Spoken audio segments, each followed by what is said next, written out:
রবিবার নিজের ক্রিকেট জীবনের ইতি টানলেন মনোজ তিওয়ারি।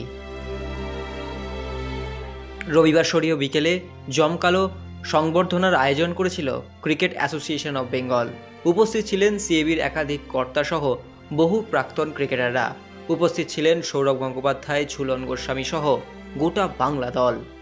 এখানেই এক ফ্রেমে পাওয়া গেল সৌরাশিস লাহিড়ী ও উৎপল চ্যাটার্জিকে। একসময় বাংলার হয়ে কত উইকেট নিয়েছেন এই দুই তারকা খেলোয়াড়। আর এরপর অনুষ্ঠান শেষে এক বিশেষ মুহূর্ত ধরা পড়ল, যেখানে বাংলার ড্রেসিং রুমে গেলেন সৌরভ গঙ্গোপাধ্যায়। অনুষ্ঠান শেষে বিশেষভাবে পরামর্শ দিতেও দেখা গিয়েছে বাংলার খেলোয়াড় অভিষেক পোড়েলকে। আর তারপর বাংলার কোচ লক্ষ্মীরতন শুক্লা সৌরভ গঙ্গোপাধ্যায়কে নিয়ে গেলেন বাংলা দলের ড্রেসিং রুমে এবং সেখানে বাংলা দলের সমস্ত খেলোয়াড়কে বিশেষ পরামর্শও দেন সৌরভ গঙ্গোপাধ্যায়। বলা যেতে পারে গোটা বাংলা দলকে পেপটক দিলেন মহারাজ। প্রসঙ্গত, এবারের রঞ্জি মরশুম ভালো যায়নি বাংলা দলের, তাই আগামী মরশুমে ঘুরে দাঁড়ানোর লড়াই, সেটারই হয়তো বিশেষ বার্তা দিলেন সৌরভ গঙ্গোপাধ্যায়। বাংলা দলের প্রত্যেকটা খেলোয়াড়দের সঙ্গে কথা বলেন তিনি।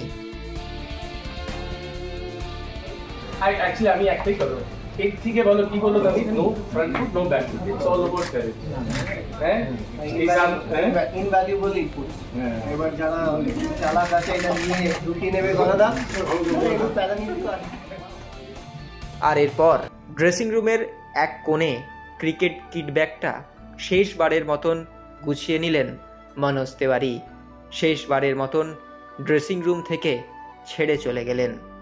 নিজের কিট ব্যাগটা গুছিয়ে নিলেন শেষবারের জন্য। ক্রিকেটকে ইতি জানালেন এভাবেই। সেই মুহূর্তই রইল আপনাদের জন্য।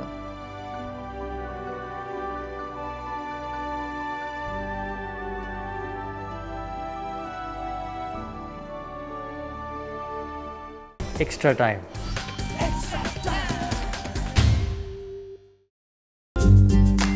লেটেস্ট নিউজ আর এক্সক্লুসিভ ভিডিওর সঙ্গে আপডেট থাকতে এখনই সাবস্ক্রাইব করুন আমাদের ইউটিউব চ্যানেল।